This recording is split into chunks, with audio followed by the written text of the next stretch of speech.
I'm sure you're going to hear that from Mayor Booker, but just because our points show everybody ahead in this race, it's important that we get out and vote and make those calls to anybody we can to get our base out and get them out. But you know what? It's my honor and my pleasure. I'm not going to stand up here and speak. It's really not me you want to hear. You want to hear the other speakers. So let me introduce the Honorable Mayor Cory Booker from Newark, New Jersey. You guys can hear me, right? Yeah. I am so fired up.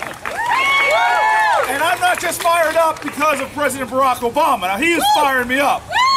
But I'm fired up all the way down the ticket because we have so many strong people running here in New Jersey. Some of them over my right-hand shoulder. Give it up for this guy. I don't like him. He's huskier than I am. But John is going to be a great congressman, isn't he? All right. And I'm very, very, very excited. I just recorded a robocall for him. I just recorded robocalls for a lot of our great folks. Let me tell you why this election is so, so important and why it's so critical to me that I stand here with you right now. And I'm telling you, people don't understand what's happening in our country and the threat that we have. I talk time and time again that I know, and I don't mean to be disparaging because I never like talking about the other people. I want to focus on us. But I hate to say this, Mitt Romney's favorite rock star is Michael Jackson. Why? Because Mitt Romney loves to do the moonwalk. Now, I have never seen a guy who wants to make it seem like he's going forward, but is so much about what's going backwards. And the fact that in Congress, he has so many people that are standing with him or going further than him. His running mate is very clear. I saw the Ryan budget. I saw what he literally said he wants to do. I saw that they wanted to pull back on Planned Parenthood, that they wanted to pull back on investing in the kind of things that have moved America forward in the past. Investing in small business loans, investing in the kind of tax credits for small businesses, investing in the kind of things that grow the middle class, investing in the kind of things that make education accessible for all Americans. We know, we see what we have with President Obama. From education, doubling the size of our Pell Grants. From education, making resources available for towns like ours to keep teachers, expand class size, and do the kind of things that support educational excellence. We know what President Barack Obama has done for small businesses, helping them in my city, to cities all around the country, get opportunities to start. I was in Flint, Michigan, sitting with small business owners who were praising so many of the programs that when they were barely holding on, helped them get an infusion of cash and helped them to grow their businesses and create more jobs. But more than all of this, it's also the very ideals of our country. It is the very things that we are fighting for and have been for many generations, for equality and for inclusion. Think about this for a second. The first thing President Barack Obama did when he walked in office is to say something that should have been, in my opinion, it should have been something that we already know and feel, believe, and make true in America. The first thing Barack Obama did was sign the Lilly Ledbetter law that said equal work, equal pay. And so what I'm very fired up about is that I have a president that believes in equality, who believes in inclusion, who believes in a woman's right to choose, who believes in a woman's access to health care and preventative care. But I also know we need some of the leaders to my right, because it's not just the executive branch of government, it is also the Congress as well. But more than this, I want to keep going a little further. More than this, more than just growing our middle class, keeping our education system strong, more than just having more access to college, more than just believing in equality for all Americans, it goes even deeper than all of that. You see, if you think about our country and think about, frankly, the state of New Jersey, we are a state that in so many ways was the first state to make real on the promise of this country. When Washington's armies had their back against the wall and were retreating out of New York, it was in this state that we had the Battle of Trenton and turned the tide in what was the war for independence. Yeah. It's the spirit of this state that declared first that we in New Jersey are going to say that America is about the land of impossible dreams. It's in this state, out in Ellis Island, that we greeted generations of immigrants coming to this country for the promise and the hope and the light of America, the very torch. We have liberties back in this state. It is in New Jersey that the state in this nation that invented everything from the submarine to AM/FM dial. That when this country, and by the way, we're not taking responsibility for Rush Limbaugh. It's in this state when we wanted to connect this country with the Transcontinental Railroad, the engine was built in New Jersey. We are the state that united this country. We are the state that stood up to fight for this nation. And that's why our leaders in this state, and the leaders are the entire Democratic ticket that you have a chance to go in and vote for. What gets me so excited is this is the truth of who we are. We are a state within a nation that never said we are a theocracy where everybody has to pray the same way. We are a state that has never said we're a monarchy with divine rights of kings and queens.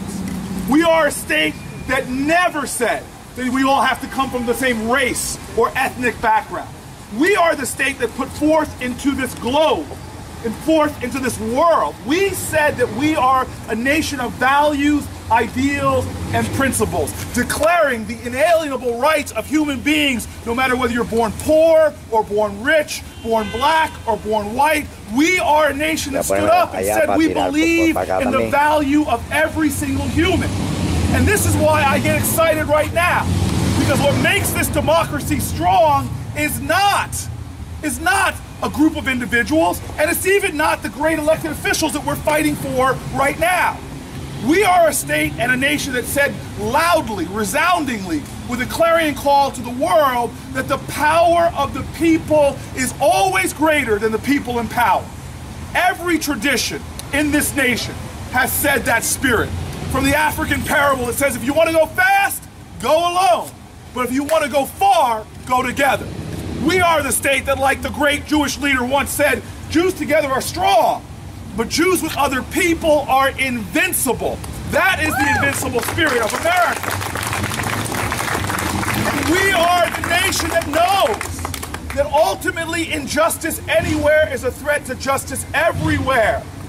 That we are all caught, as King wrote in the letters of the Birmingham jail, we're all caught in an inescapable network of mutuality, tied in one single garment of destiny. And so when I see a president and I see leaders running for our highest offices in federal government, willing to stand up and say, I care about every single New Jerseyan, every single person. Just because you might have a disability does not mean you are disabled. Just because you may be gay or lesbian or transgender doesn't mean you are not equal to me. Just because you are poor doesn't mean you don't have incalculable value. This is the spirit that we are fighting for right now. And so I want to ask you all a question.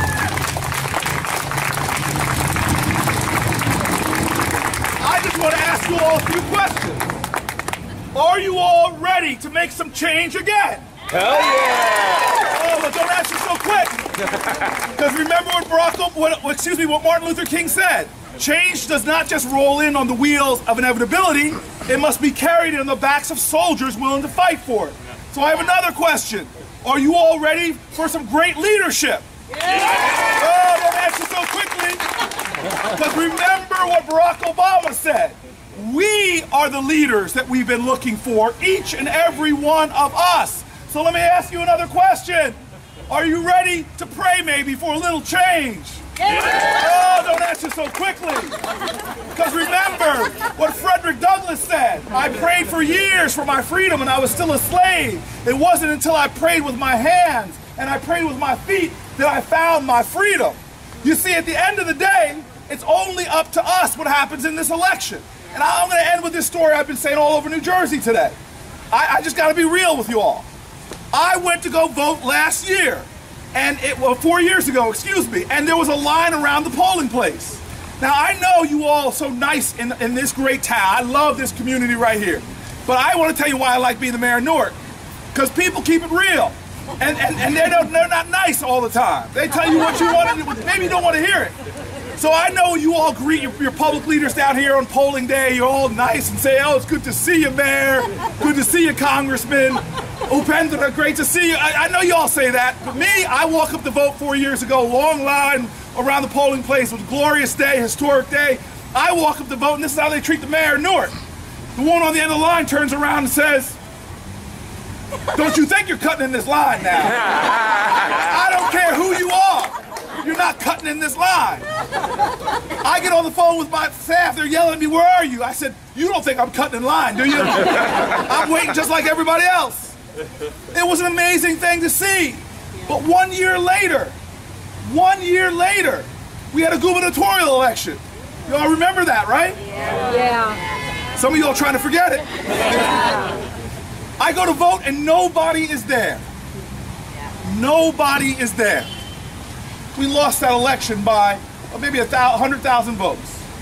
And so this is the day I'm telling you right now, 10 days from now, I will not be standing around blaming anybody else if we lose some important legislative seats. If we lose some other critical seats in our state, it will be nobody's fault but our own. You see, we come from a tradition that doesn't just seek change, it works for change. Doesn't just pray for a better day, works for a better day. Does not just cry out for a leader. We're from a tradition where we stand up and lead ourselves. Yeah. This is what we need right now. That spirit of New Jersey, that spirit of America that says, I'm not going to leave this election up to chance. I'm going to make the choice. That I'm going to not take a back seat like they want me to. I'm going to the driver's seat. That some people running for office want to tell me I'm less, but I know I am more. That's what this election's going to be about. So I want to say right now to everybody here that stands with me, believes with me, sees what I see about America. Let us continue the tradition. Let us continue the fight. Let us not yield in the face of adversity. Let us stand up for our values. Let us honor our ancestors. Let us sacrifice for our children, because this election day is about America, and we are Americans, united, indivisible, with liberty and justice for all. Thank you very much.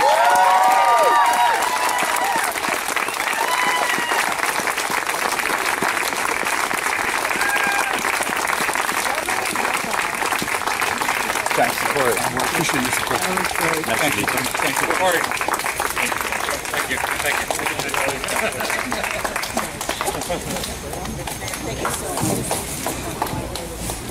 How about again for Mayor?